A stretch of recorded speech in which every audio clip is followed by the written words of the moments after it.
Hello there and welcome to another interesting episode of the interview. I am so delighted you decided to join us today.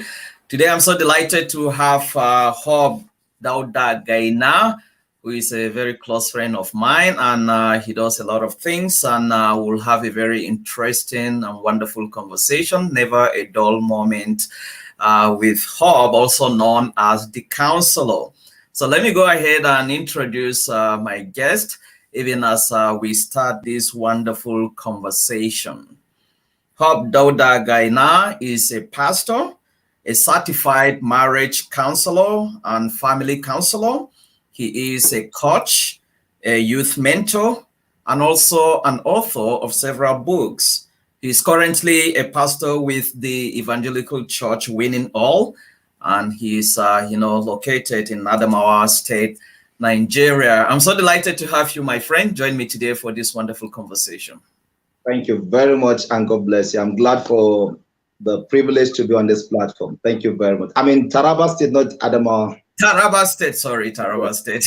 Thank you for that correction.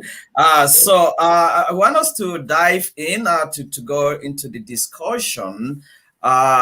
Especially you coming from Taraba State, which is part of the northeastern part of the country. I want to start us off by talking about the security challenges in Nigeria. You are from the northeastern part of Nigeria, which has over the years been facing many security challenges.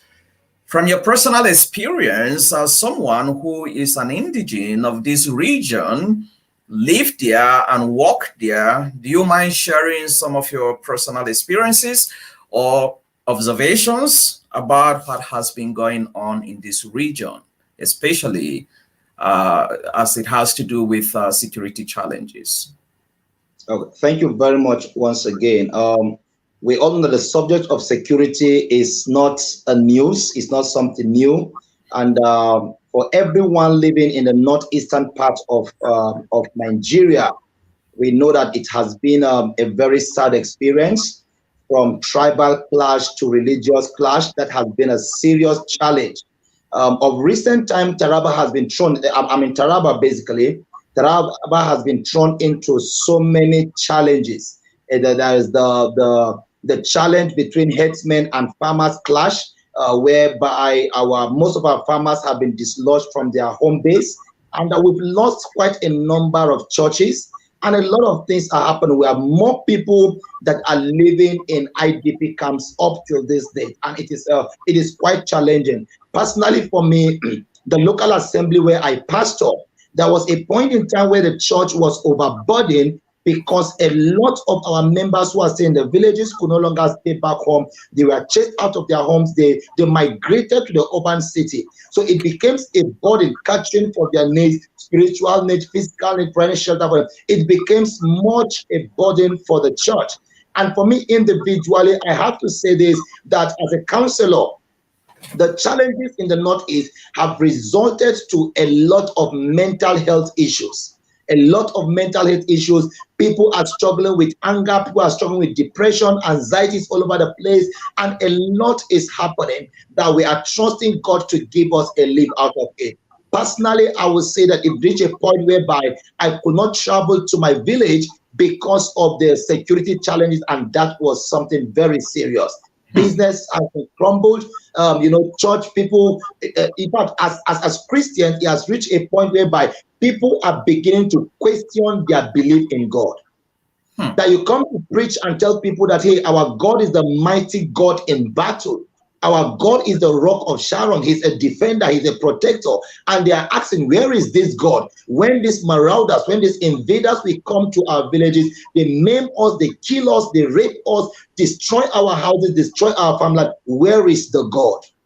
That is where we are. So for me as a pastor, providing theological answers to these people who are testing the bitter cup of the trial of faith at this moment has been a challenge, because you reach a point where you begin to see if going the way of ATR, that's African traditional religion, will be the better option for the church members, or they keep believing God and keep losing their life. So it is a challenge that today even the prosperity preachers are losing their ground because the prosperity gospel is not getting a place any longer in the mind of people. You know why? Because we are faced with real life situation. Real life situation. Somebody who is seeing his life falling apart don't have the time to think about prosperity and other things. You talk about the grace of God. Yes, the grace of God is there, but they're asking, we want to see this grace in reality, want to see it. So it's about coming to a point whereby you bring the gospel not just on theoretical basis, but people want to see the gospel in reality. People want to understand these things in reality. If this God is real, we want to see him now. Desperate times calls for desperate measures. And we're trusting God. Yes, over this, we see that we have seen the grace of God upon our lives because peace is gradually returning back to Taraba, except for the issue of kidnappings here and there that are still going on and silent killings in the bush. But then we can see that tentatively, by the grace of God, peace is coming back to Taraba State, and God is helping us at that. Wow, it must be a very difficult situation, to live in the midst of this and to not just a hearsay, not just rumors, not just seeing it on the television, but to live through these experiences must be a very difficult thing. I'm just imagining. Why do you think Boko Haram and, of course, the case of the Fulani herdsmen are particularly strong in the northeastern part of Nigeria? Yeah, for me, I would say that the greatest challenge of Nigeria is our values. Our values. Our values, instead of our religion to aid build strong values amongst us, because of religious sentiments, we sympathize with these criminals. We sympathize with them. So the issue has gone unabated because there are more people, whether because of religious affiliation or because of their personal economic and financial interest in the insecurity, they are sympathizing with these criminals. Nigeria today is the only country, or one of the countries that I know, I will say the only country because that is the one I know very well, where people don't want to call things by their name. We don't want to call things by their name. Now, we have lots of terrorist organizations in Nigeria where even the government is not able to come out courageously and name them terrorists. We give these people listening ears. We sit with them. We know them. So it is not as if the government lack the capacity to do the needful. But because we have been divided along religious line, along ethnic line, so we don't have a national value to protect. We don't have a national agenda to pursue. We have separatist agendas that there is no more trust between the North and the South, the West and the East. There is no trust. So everybody is looking to with the other person with suspicion, high rate of suspicion. So these are issues that have lingered unabated, that even when the criminals are coming to invade, they use divide and rules. They will come to this village and tell them, okay, we are not fighting with you. Our enemies are that village. And these people will deny their own, their brothers and their sisters, the privileged information that, hey, enemies are coming. So after the enemies have passed this village peacefully, go to the other village, attack them. When they are done with them, they come back to deal with these ones. So because of our division, these issues are still lingering. But to summarize it all, I will tell you and tell the whole world that it's because we are sympathizing with these terrorists. We are sympathizing with criminals. So as long as the criminal is from my side, from my religion, I try to water down the justice that should be meted on him. So the laws of the land also have a religious face. The laws of the land have a regional face. The laws of the land is selective. The law is not for everybody. The law is highly selective. So that is the unfortunate situation. If I know that after I steal, I will be arrested and be locked up in the police station, and then I have some stronger voices that will come and water down what I do. I will go and steal today, and then I will get somebody who can defend me to say, okay, I stole because I was addicted to drugs. And then because in Nigeria, we have not come to the point where we do psychological testing. Psychological testing is the process whereby a person is subjected under some psychological tools to assess your mental stability. We don't do that in Nigeria. We have no psychologists, we have no counselors in our police stations. So the story of the victim, in fact, even somebody can even tell you what to say in order to escape the law. That is where we are.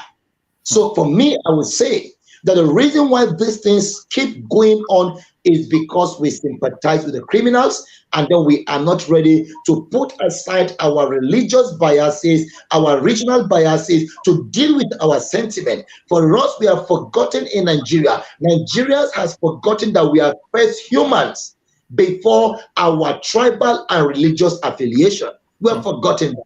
So humanity is dead in Nigeria. We have so many human beings in Nigeria, but there are no humanity.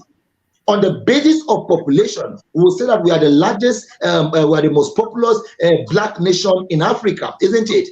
But I want to tell you that we only have human beings, but there are no humans in reality. Humans in Nigeria are very few in supply. Because for me, I would say you are a human being if you treat another human with dignity. A human's life, anybody who don't treat another life with dignity is not a human being himself. For me, that's what I'm going to say. Because the level of our moral depravity is something that we need serious awakening. Let me tell you, sir, as a pastor, for me, what I'm already working on is not about calling for spiritual revival. Not calling for spiritual revival. I'm trusting God to give me the insight on how we are going to call for a crusade, where we are going to make a sermon, we are going to teach about moral and values revival. We have a lot of people who are spiritual. We have a lot of people who are pastors. We have a lot of people who are imams. We have a lot of people who are spiritual, religious leaders. But when you see the things they support, you hear the comments, the things they say, you begin to wonder what is wrong with our belief system. So we can't get it right until there is a moral revival in Nigeria. We can't get it right until there is a genuine value, national value being preached, being taught, being ahead on, going beyond the papers into practicalizing it from our bedroom to the public square. Unless that is done, Nigeria have a long way to achieve peace on this side of eternity. Yes, sir. Do you think that the government has been doing a lot to curb these challenges? Probably the answer to this is obvious, right? Yeah, I would say rather the government to an extent is part of the problem. How so? Yes. Yeah, you see, when you said you are doing enough, how much is enough regarding security? I was discussing with somebody concerning the case of my state, Taraba. I was telling somebody, I said our military personnel don't have the solution to our problem. You know why? Because Taraba is full of so many forests, so many mountains, a lot of places that cannot be accessed by our security personnel. But we have this local vigilante that stays in the community. They know all the terrain, they know the mountains and the valleys, they know the rivers and they know the offshore. There is no look and cranny in this bush that they don't know. They know the hideout of these kidnappers because these kidnappers are members of the society. They come out from a community. I was telling somebody, we have 3 major zones in Taraba State: the southern zone, the central zone, and the northern zone. If the government is going to employ 1,000 vigilante groups in each of the zones, that is 3,000, and place them on a minimum salary of just 10 or 15,000 monthly. I'm telling you, these men are going to solve two problems in the society. Number one, by the time you employ 3,000 applicants out of the workforce in Taraba, you have drastically reduced the level of unemployment in the state. That is one. Number two, the moment you employ 3,000, and let's say the southern zone is manned by 1,000 active vigilante men, I'm telling you, they're going to chase these criminals out of the society. They will chase them because they know all the antics. They know some of these people, but they lack the legal power in order to go after them.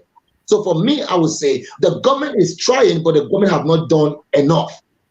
When we sleep over issues, because sometimes I ask myself this question, with the rate of killings, the rate of kidnappings that is happening, is the government able, the government officials, are they able to go to sleep and they're able to sleep at night? Have we done something yet? We have stories of places where the government have risen up to say, we don't want this to happen, and it stops. It stops. Because in most cases, discover the development is not optimal. The infrastructure is not there. Education is dying. The health sector is crying. The security is dilapidated. If you cannot provide infrastructure, save our life. Save our lives. But infrastructure is almost it's not commendable. If we're going to call a spade, except for a few psychopaths that just because that make themselves become praise singers. That's the problem with the Northeast. So if the government is going to rise up and say enough is enough, we can never experience peace where there is no justice. Where there's no justice. So let every ethnic group be given a voice in government. Once that is done, I'm telling you that peace is going to be achieved. Let me say this before maybe we move on. One of the greatest solutions to the insecurity of this country is, for one, let the powers of our traditional rulers and the traditional institution be restored back to them. Once the government will be sincere and honest to allow our traditional institution to become autonomous, to gain the powers we know they used to have, I'm telling you, security issues will be solved. Africans, we are a people that have respect for elders. Africans are a people that have high regard for their traditional rulers. So if our traditional institutions will be given the desired powers. Hello? Yes, I'm with you. Okay. If they will be given the desired powers to go and man their regions, I'm telling you, to a large extent, we are going to curb these situations. But today, our traditional rulers have become puppets in the hands of our politicians. That a governor can rise up and decide whoever becomes the leader of a people, that whoever rules a people. That is an assault on the people. That's an assault on humanity. So the moment that is done, if our traditional rulers are being given their rightful position in the society, their rightful place in the society, I bet you that our insecurity problem will be solved to the greatest minimum, that we are going to enjoy peace to a large extent in the society. So that needs to be done for us to have a say and live with our both eyes closed. But as long as that is not done, we still have a long way to go. Yes, sir. Wow, some powerful thoughts there. I want us to switch gears to talk about marriage. This is something that you are very, very, very passionate about. You are a certified marriage counselor, and you and your wife have a lot of passion for helping married couples to live together, to enjoy marriage and overcome marital, challenges. Before we talk about marriage, I can see a few people making comments here. Maybe we need to take a look at them before we proceed to the next topic. David Yakubu says, more people living in IDP camps. I pray the situation gets better with time. Thank you, David, for that. This is a long one from Raphael's. Manasseh Raphael's is saying, I think there is also the issue of expansionism, the sympathy that the terrorists get is mainly on expansionism. Every part of Nigeria belongs to a particular group within Nigeria. When a group decides to make other groups enemies with expansionism as the major drive, and the government seems to support them through her body language, you continue to have this problem. And I will also read this one from Reverend Zachariah Chine. He says, we have lost it as a nation when citizens no longer demand for structural reforms, but the right to go to sleep and not be killed. It is that bad. Thanks, Pastor Hoff, for all you're doing. I follow you religiously, like I do. Okay. All right. So thank you. I don't know whether you want to respond to any of these comments. Well, let's start with the comments by Raphael. Thank you, Raphael, for that. It's very true, nothing more, nothing less. That is the very truth. The body language of the government, as I said earlier on, the government have not come out to call a spade because of some certain group of people being sympathized. They have this sympathy from the government, and then they continue. Reverend Chine, thank you very much. You are our boss. I will learn from you. Thank you very much for that wonderful, nice comment. I'm grateful. Thank you, sir. All right. Thank you. So as I started saying, let's talk about marriage. You are a certified marriage counselor, and you and your wife have a lot of passion, undeniably, for helping married couples to live together, enjoy marriage, and overcome marital challenges. The first question I have for you in this respect is, how did this passion start?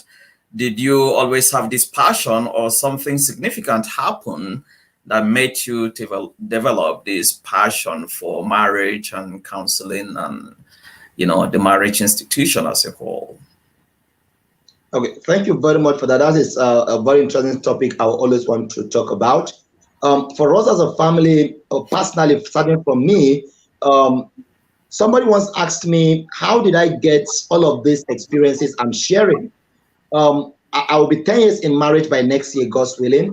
And for singles, sometimes I go for seminars, and then when I begin to share some things, they begin to get marveled. How did this come? They are accumulations of experiences. I've had series of failed relationships growing up as a young person, because these are things I was looking for in marriage that were not just coming forth, and then there were not so much people available on ground to help out with the situation.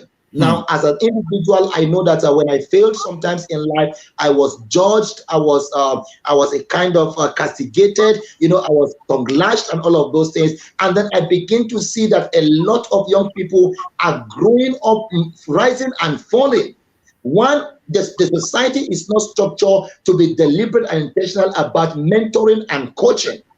We do some of those things, but you discover even those who are serious, the price they place upon what they do is outrageous that people cannot afford them. So for me, not just being a pastor, but pressing it further, I feel that there is a need in the society. If the society must get it right, we must get back to fix it from the family front. Because the terrorists we are complaining about in the northeastern part of Nigeria and other part of Nigeria, they are product of a family. So if those families were responsible, they wouldn't have raised terrorists for the society.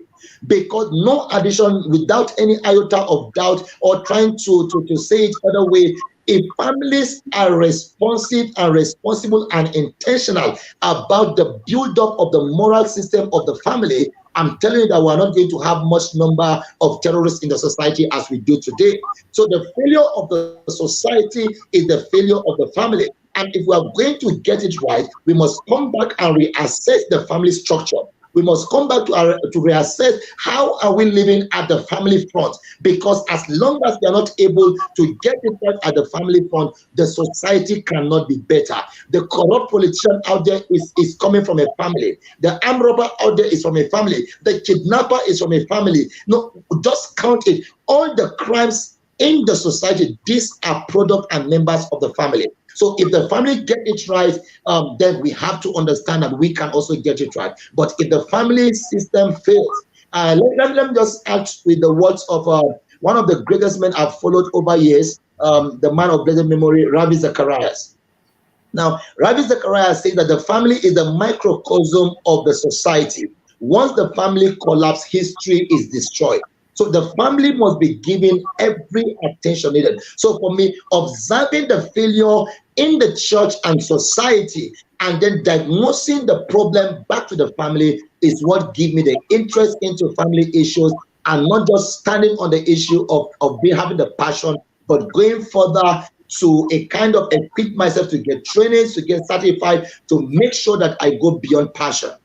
Because I see other people that say they are doing counseling, but what they are doing, they are compounding and complicating the marital issues in the society, and that needs to be corrected.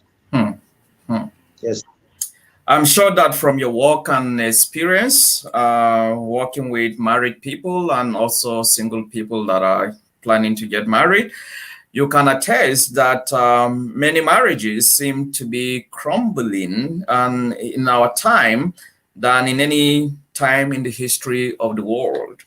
Yes. What factors do you think contribute to some of these things that we are witnessing in families, the rate of divorce and what have you?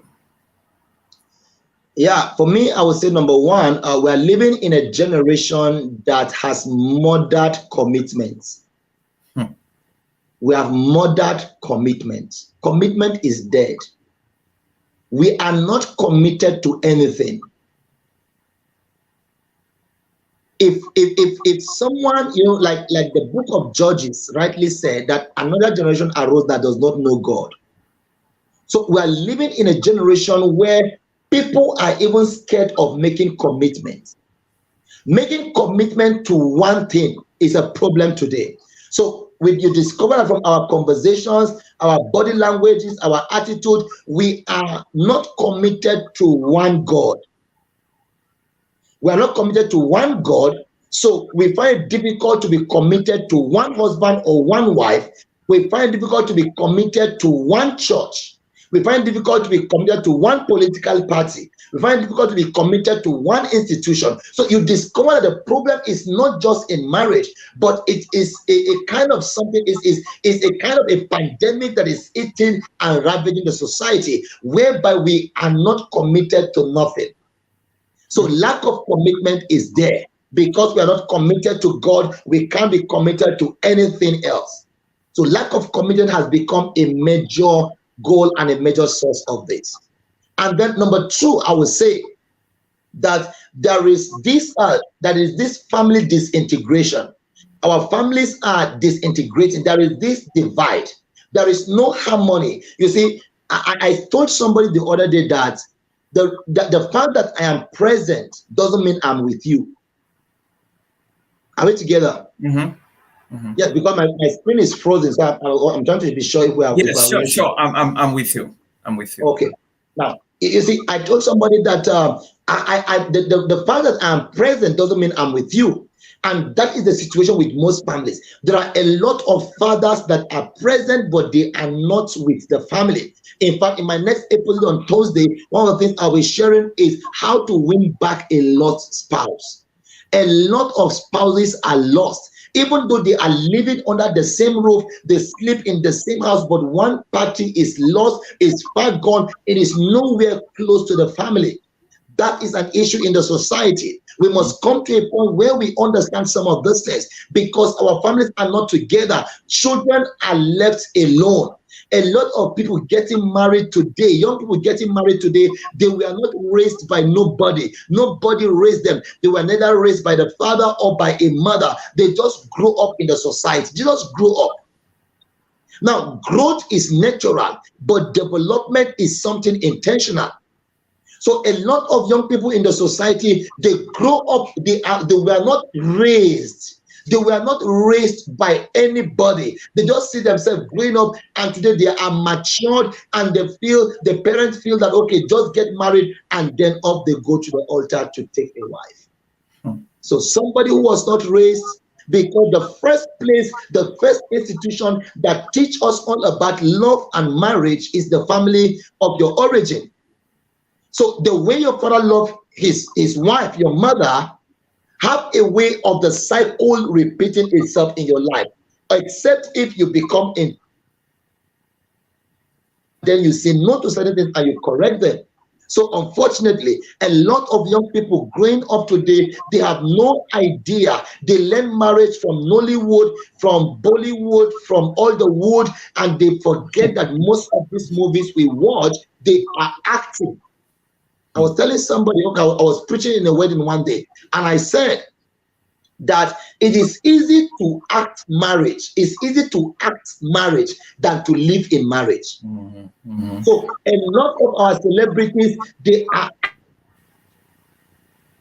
homes on the media, but most of them are divorcees. Most of them, their marriages have collapsed. So if what they are fronting, if what they are preaching is truth, and it's easy as acting, why are they not living it in their own life to have a sustainable marriage? So these are issues that are mounting up, and you see this the pressure of the society. Economic pressure is also one of the issues that is making marriages to linger, because for economic reasons you discover that a lot of people are doing marriage by correspondence. The husband is living somewhere else, far away in the north. The wife is in the far away east, and then they only meet once in a while to have sex, have fun in 1-2 days, and then they get apart again. I'm telling you that the reason I'm more passionate about raising more counselors for the Nigerian society and beyond is because in the nearest future, the society is going to be in dear need of more psychotherapists than even medical doctors. Reason is because I see a lot of families that after retirement, these families will need to go through, I don't know what to say it now, the counseling we do before marriage, we call it premarital counseling, right? After marriage, we do post-marital counseling. Now, there are a lot of families that when the husband or the wife retired, and then these people are coming back to start living together, I don't know what kind of counseling we are going to call what they will need.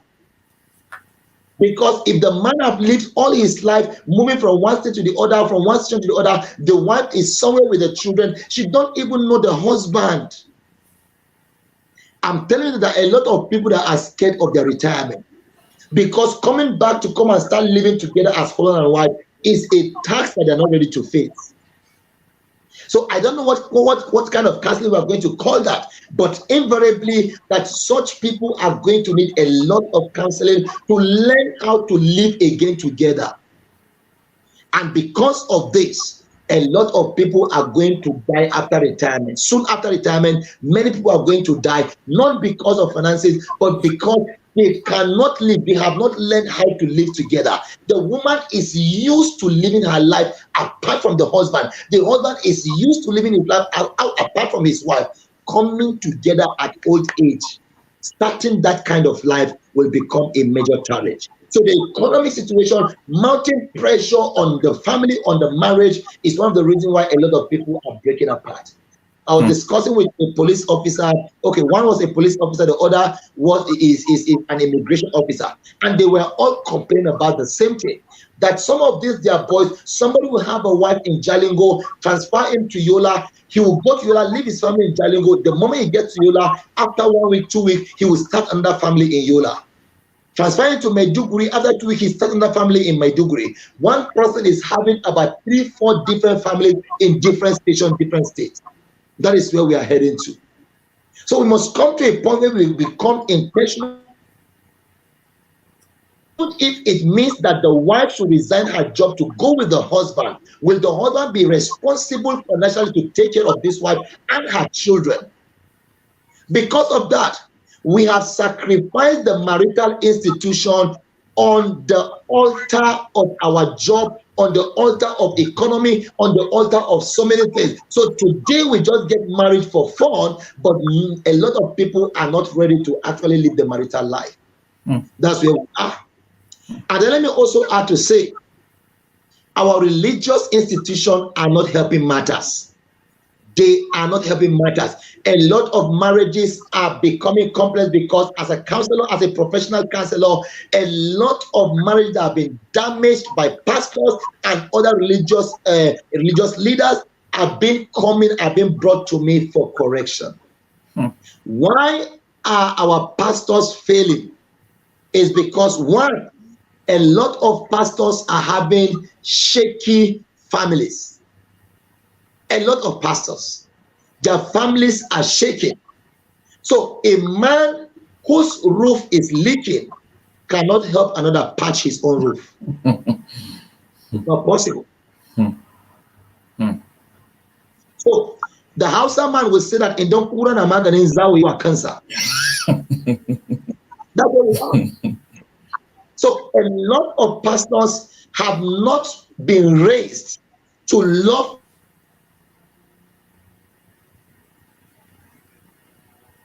their members who are struggling with their marriage, rely to help them with their own marriages. It's an aberration. Number two, I want to say that our theological institutions are not doing well when it comes to equipping pastors for ministry. For me, I will say, as a professional counselor, 85% of the job of a pastor is counseling. 85% of the job of a pastor, from the pulpit to his office, what the pastor does, more than 85% of what he's expected to do is counseling. I don't know of recent, but while I was in the seminary, we only did what we call Introduction to Christian Counseling, and that was just in a seminar, in a semester. For me, I would say that 50% of what a pastor, a seminarian should be taught is how to do counseling.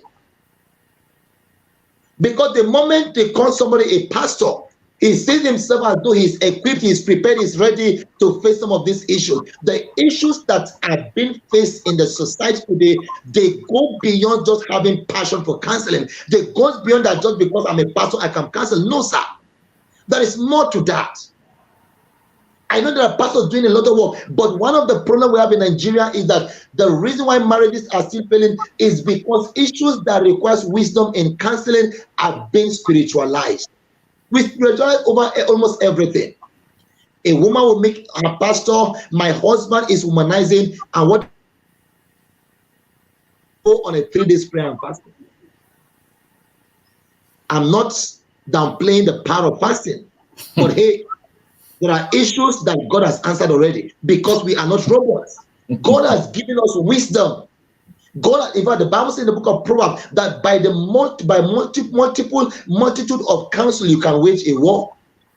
So the family, the marital institution is a war zone, is being targeted left, right, and center, physically and spiritually. We need all the wisdom in counseling in order to help people live a marital life. That's why I've taken over myself that every Thursday I will come online to give a free seminar. I don't mind how much I spend on air for me to do that, but we need to provide the necessary tools to help couples live a healthy life as couples in marriage. So marriages will keep failing until the church rises up to our responsibility. A lot of pastors are more interested in the money they make from their members than meeting the needs of their members. We don't teach. We just come to give prophecies. Prophecies. A woman is living under the threat of her husband, and she comes to church. There is nothing from start to finish of the service that address the issue she's going through by wisdom. You only give her prophecy on how much money, how much millions she's going to make in a day. People are being faced with real life issues. And I pray God is going to help us to do more in Jesus' name. Are you concerned about the rate of divorce in Nigeria? Very true. I'm very worried. I would say that I don't know if there is any word to use about that, but it's a concern. It's a concern. The rate now, it is not even the official divorce that is my problem. I don't know. I'm limited in the words to use. But let me explain some of those things. I think maybe you are in the US, so you understand what English to use to qualify some of those things. Now, I say that, in fact, the official divorce or legal divorce are minimal.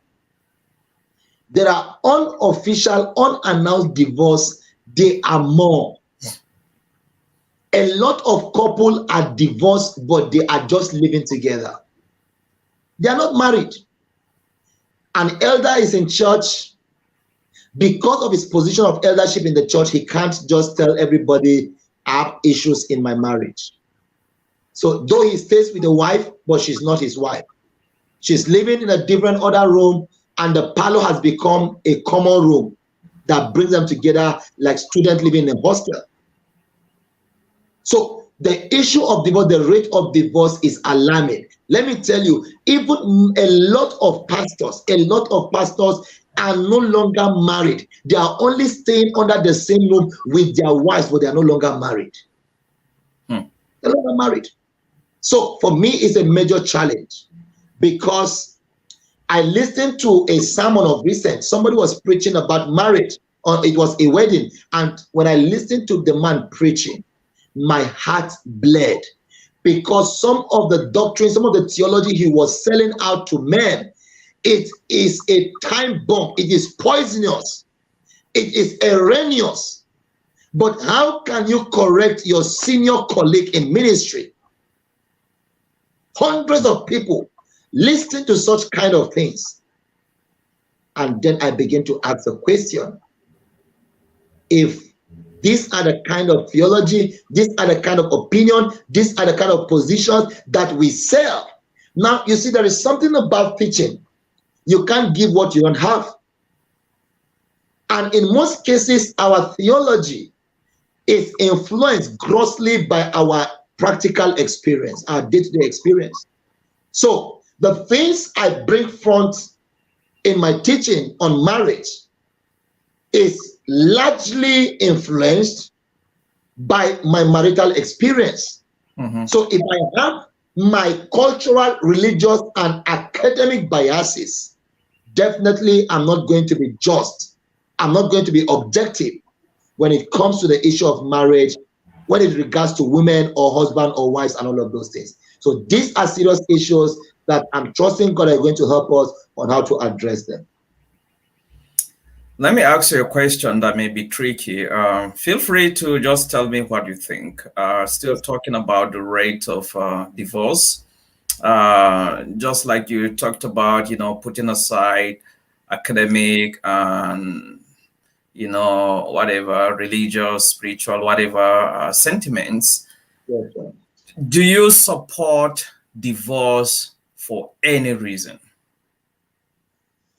No, what I advocate, well, let me be honest. Yeah. I know it's a little tricky. Just tell me what it is. Now, at this point, to everyone that is listening, at this point, I will be speaking as a professional counselor. So, thank God, I didn't put pastor. I only wrote Hope Dauda Gaina. So, I'm answering this question. I'm responding to this question as a professional counselor now.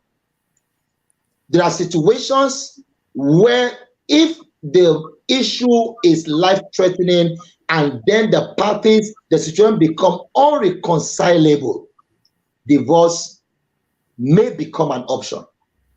But divorce, I don't advocate divorce. What I advocate is separation.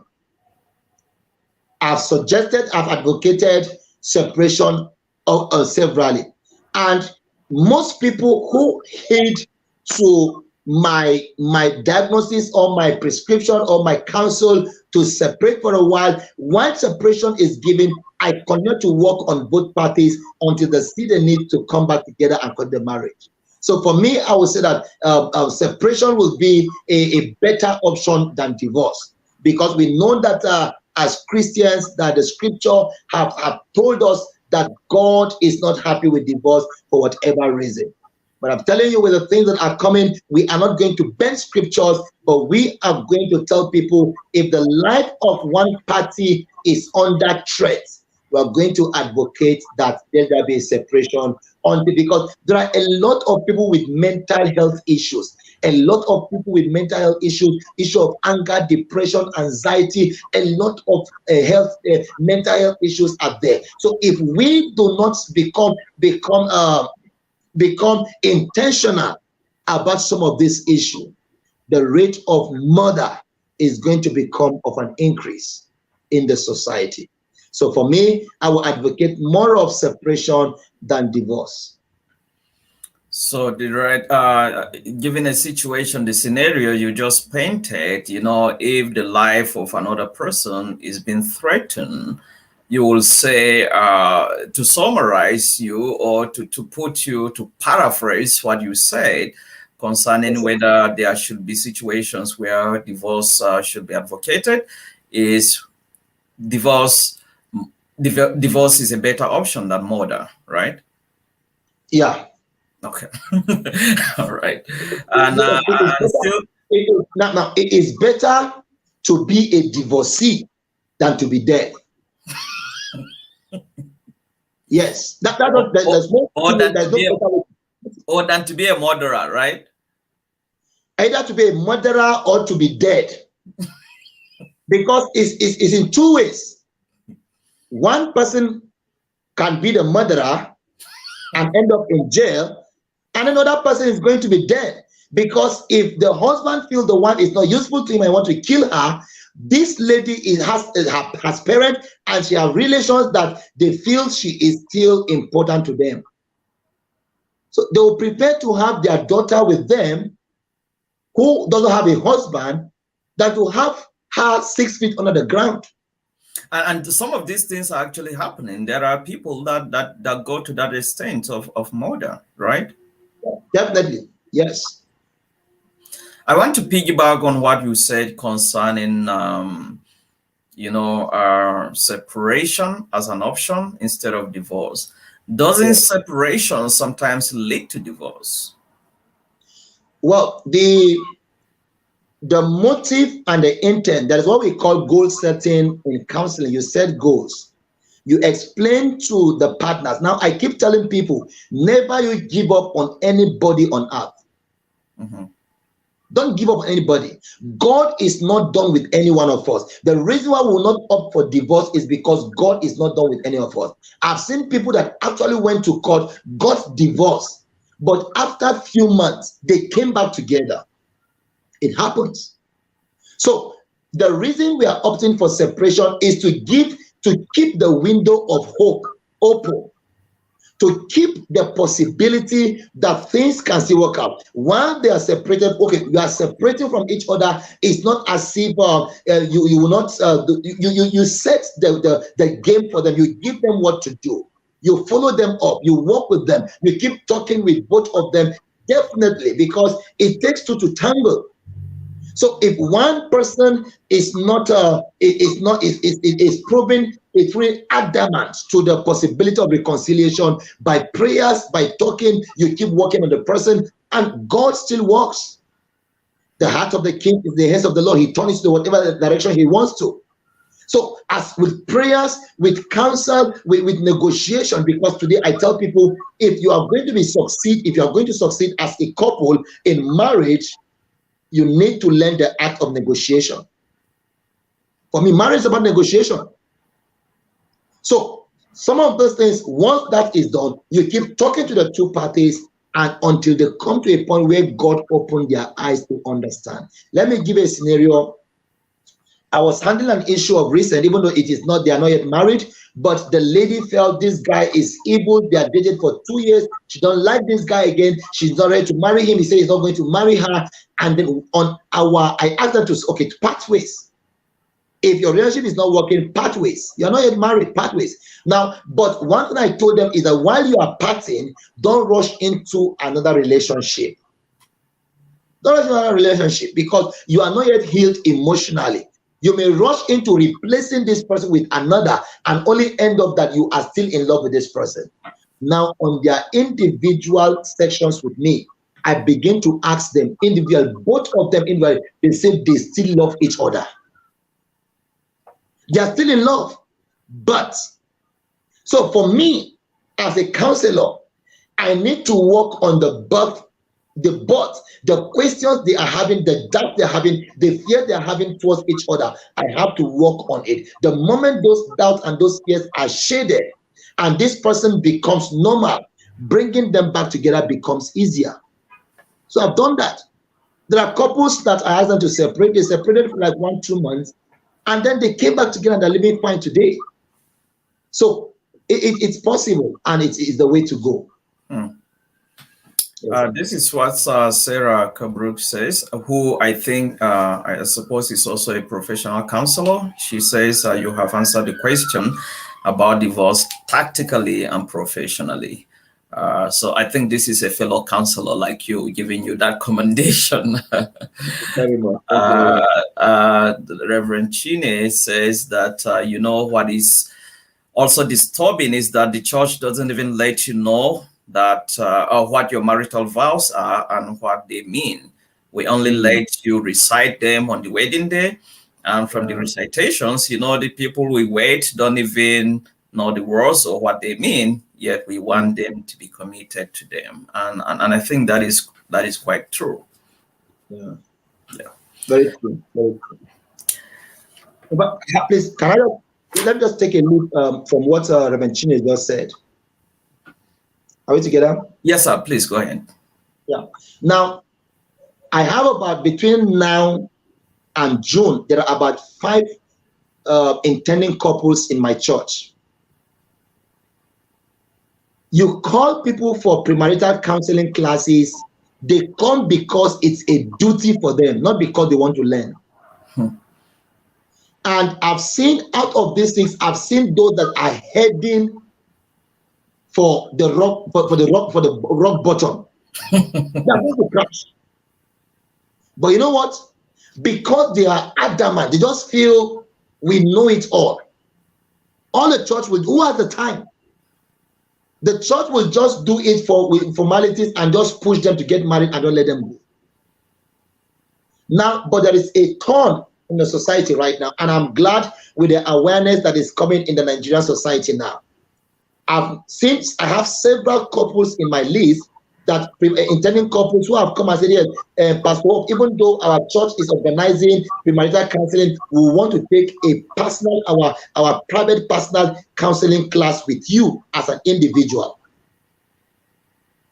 So with that awareness coming, that they want a more professional premarital counseling class, for me it is consoling. Because I know these are people, awareness is coming, because sometimes in the premarital counseling classes we do, it's a group counseling we do. We gather people for 1-2 weeks or 1 month or 2 months and just begin to lecture them without actually finding out what is their individual and peculiar needs. We do that. So once we just do, okay, they come to the class and we just lecture them, okay, this is how to do this is how to love and how to do patience and all of this. And sometimes you look critically, the person in charge himself don't even believe in the things that he's saying. So the church, you see, that is why for me in my church, I personally train about 6 families that form our marriage counseling team in the church. My counselor trained them. I told the board that we have to train these people because I can't answer all the questions.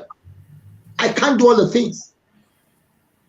The pastor is there preaching, preparing sermon, visiting the sick, doing naming ceremony, burying everybody that is dead, you know, doing all everything.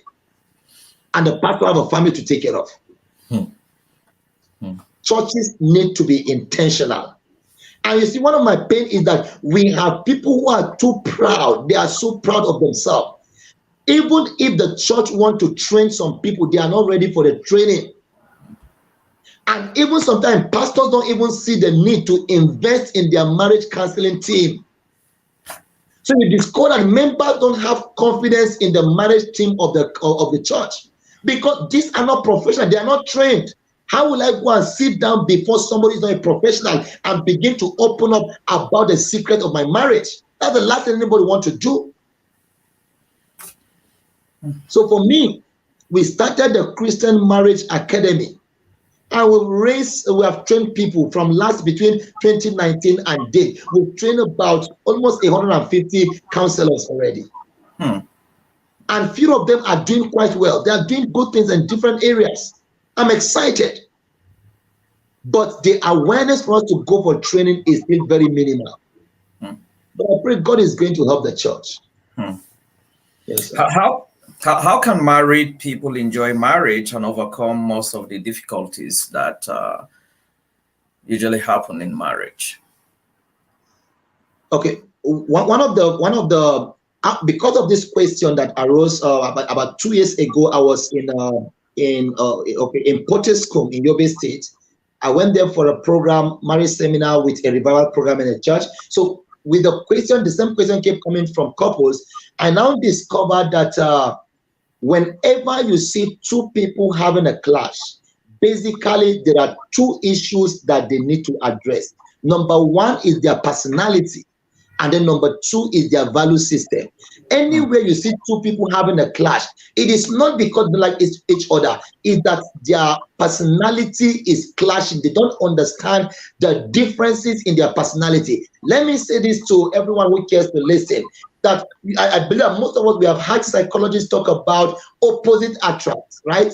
Opposite attract, meaning an extrovert will always get attracted to an introvert. When we talk about the extrovert, we are talking about the sanguine and the choleric. When we talk about the introvert, we are talking about the phlegmatic and the melancholic. So the extrovert will always get attracted to an introvert. And then these are two opposite personalities that get attracted to each other. The inability of these people to manage and accept their personality and individual differences will still be the same reason that will put them apart. The same thing that attracted them to each other, if not with marriage, is going to put them apart. Number two is value system. When we talk about a personal value system is a set of principles an individual choose to live by. Everybody have a set of personal value system. Now, when people, and you see, our values are unwritten. Our values are unwritten. Because they are unwritten, we find ourselves in a place that when somebody begins to contradict our values, we begin to pick a fight with them. So if families, if couples are going to live peacefully and minimize the differences between them, one, they must understand the uniqueness of their personality. Our personality is not, your personality is not something you get from the market. It's a gift from God. And your personality is tied to your potential, and your potential is tied to your purpose of existence. So your personality, your potential, and your purpose, it makes you who you are. So people don't understand their personality. Your inability to understand your personality and the personality of your spouse will always put you at loggerhead. I'm a choleric. I'm a major choleric with a blend of sanguine. My wife is a phleg with a blend of a choleric. Now, these are two dangerous opposite personality. When we got married, it was terrible. I was attracted to her because of her quiet disposition, her pious nature. But I forget that one thing about the phlegmatic, though they are quiet, though they are meticulous, though they look sluggish, but they are also strong-willed. As a choleric, I am domineering. I have this short-temperedness, because that's one of the greatest weaknesses of a choleric. So it comes to a point whereby we always have a clash because I'm hasty, and then she's this one who is very careful with everything she does. My study into personality helped me to understand that, hey, guy, I need to slow down, and I encourage my wife to speed up. So right now we are moving not just on the same lane, but we have adjusted our speed. So couples must understand their personality differences if they want to enjoy marriage. Number two, they must come to a point whereby they understand their individual value system. Now, when both of you understand your individual value system, you come to a point where you harmonize your values in order to come up with a family values. Now, the moment you come to a point as a couple whereby you build your family value system, both of you are going to work on the same values. You are not going to be having clash again because your values have been harmonized. You all know what you are working to. You know what you stand for. You know what you represent. You know what you are advocating. You know that you are speaking with one voice. You desire the same thing, and then you are going to go other direction. So personality and values must be harmonized, understood, and accepted. If not, marriage is not going to work. Now, I have a book that is with my editor that will be released sometime this year, if God improve our economy in Nigeria. Now, it is about, the book is titled Marital and Relational Conflict Management. Marital and relational conflict management, because I discovered the moment we are able to know how to manage our conflicts, not eradicating it, when we're able to manage our conflict, and the content of the book measures on these two things: personality differences and also harmonizing your personal values to build up a kind of a unified value system with your spouse. The moment that is done, every couple can live in peace. As a marriage counselor, it's not as if we don't have conflict with my wife. When we talk about conflict, conflict is not crisis. Conflict is just a differential opinion, a clash of opinion, desires, and wants. But there is a way you manage it that it doesn't result into crisis, that it becomes a problem in your marriage.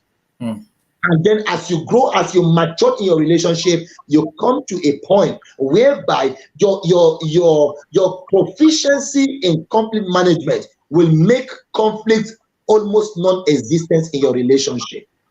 And that is where God is taking me with my wife already. Because we have become a kind of being proficient in how we help other people manage their conflict. We learn from their issues, and then we try to bring it down home to see how we're going to live together, not to allow the things that we preach against to be seen in our own home. We do that, and God is helping us a great deal. Let me also say this: if couples are going to live happily in their marriage, there is what I call the phases of love. The phases of love. A lot of relationships did not go through these phases, and people get married. Every love starts from bewitchment. When we talk about bewitchment, some people call it love at first sight, some people call it infatuation, whereby you see the person and don't tell me that you are so matured. Everybody is being intrigued. You are being taken away by when you see the person you fall in love with for the first time. That is short-lived. After the point of bewitchment, your relationship goes to the point of awareness. You know, at the point of bewitchment, they will tell you that Jukun people, you know, I'm Jukun by tribe. They'll tell Jukun people, Jukun men are very boastful, they are proud, they are this and they are that. And you tell you, the woman will say that in her life she has been praying for a Jukun man to get married to. At that point, it's bewitchment. The person is blind. But soon in the relationship, not in marriage now, in the relationship goes to a point of awareness. After bewitchment is awareness. Awareness is when you see two lovers begin to have clash.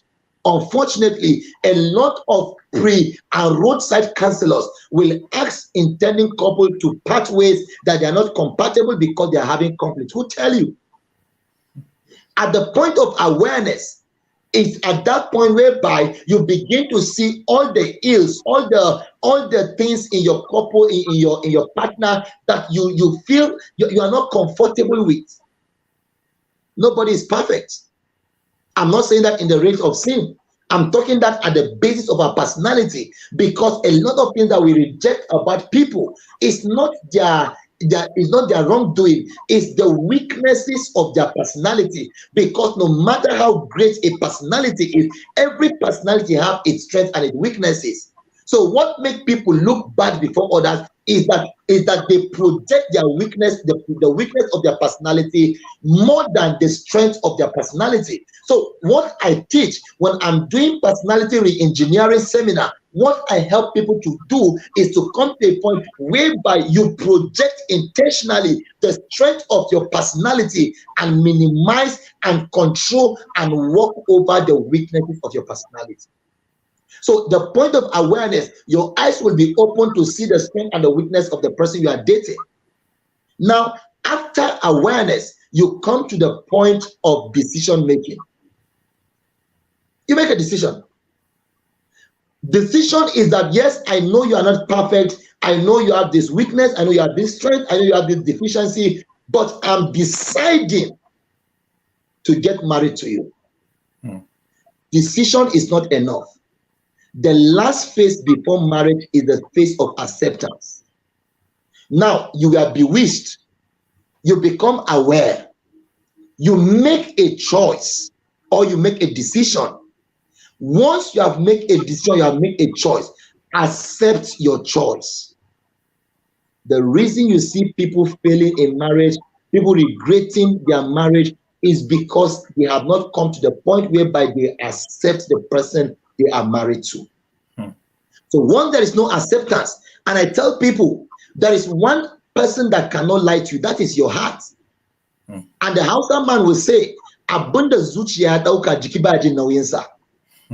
Meaning, whatever the heart accepts, the body don't feel the pain. So no matter how ugly the face of a person is, once your heart has accepted the person, to hell with what anybody is going to say, you will go on with the marriage. So if you accept something, be ready to bear the consequence of your choice and decision in the marriage. So all these phases, we must teach people. We must help intending couples and even couples understand that your marriage must go through this stage. Your relationship must go this stage. Accept, I keep telling people, accept the person you have married. Accepting an individual doesn't mean you have accepted all their wrongdoing, all their sin. No. You accept them in faith. You accept them with trust that God helping them, they are going to become better individuals. Yes, sir. Wow, some powerful thoughts there. Very, very powerful. As we try to wrap up, I just want to talk a little bit about personal development. You are a life coach and also a trainer. Tell us a little bit about some of the courses and trainings that you do and how people can get involved. Thank you very much for this platform. Yes, last 3 years, I started the Achievers Coaching Academy. Achievers Coaching Academy.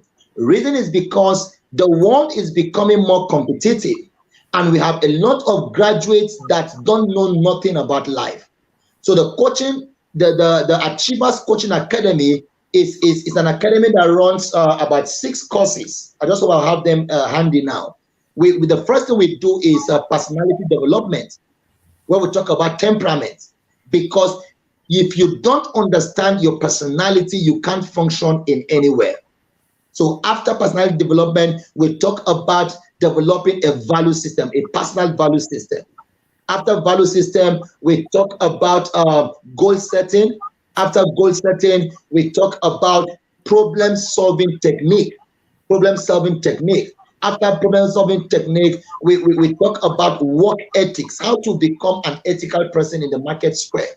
We'll talk about entrepreneurship development and lots of those, but these are the major subjects that we cover when we talk about the Achievers Coaching Academy. And of recent, I've come to a point where both with couples and with people, whenever somebody have a challenge, my starting point have always been to train people on the personality reengineering, because I discover that more than 75% of the problem we face in life are personality related. So many people have not accepted who they are. They have problem with themselves. So definitely, if you have problem with yourself, you are going to become a nuisance to anybody that is around you. So that is the things I do. I train people to understand themselves so that they can get better involved with the society. And also, we do singles and married hangout. Singles and married hangout is where we bring singles and married together in order to talk about marriage. On the 18th of April, we are going to be hosting our first event for the year, singles and married hangout, and we are going to stream it live so that others are going to follow. And also last year, by the grace of God, myself and my wife, God laid in our heart to do something. We started Intentional Wife Roundtable. Intentional Wives Roundtable.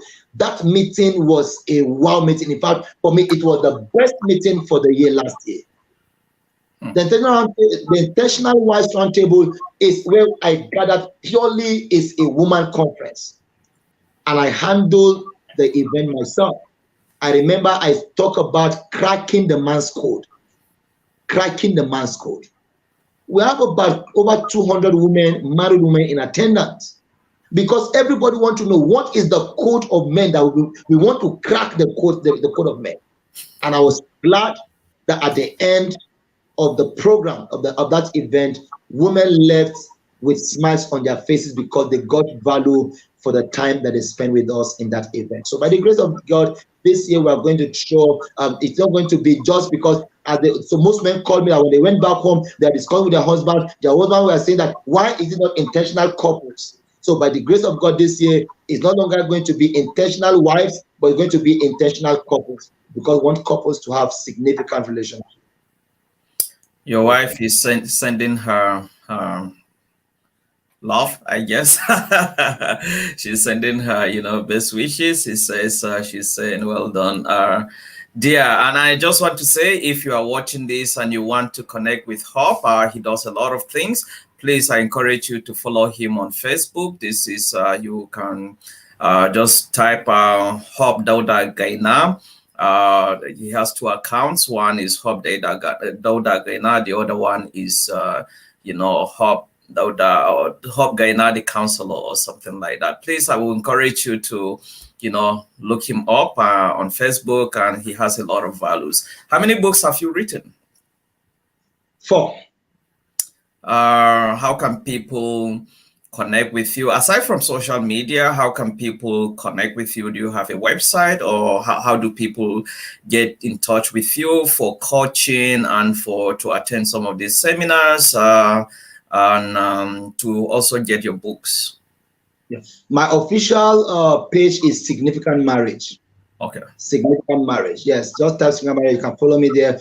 Everything we do is there. Now, one thing I forgot to also mention, we started intentional mentoring program, intentional mentors, where we read 1 book per month.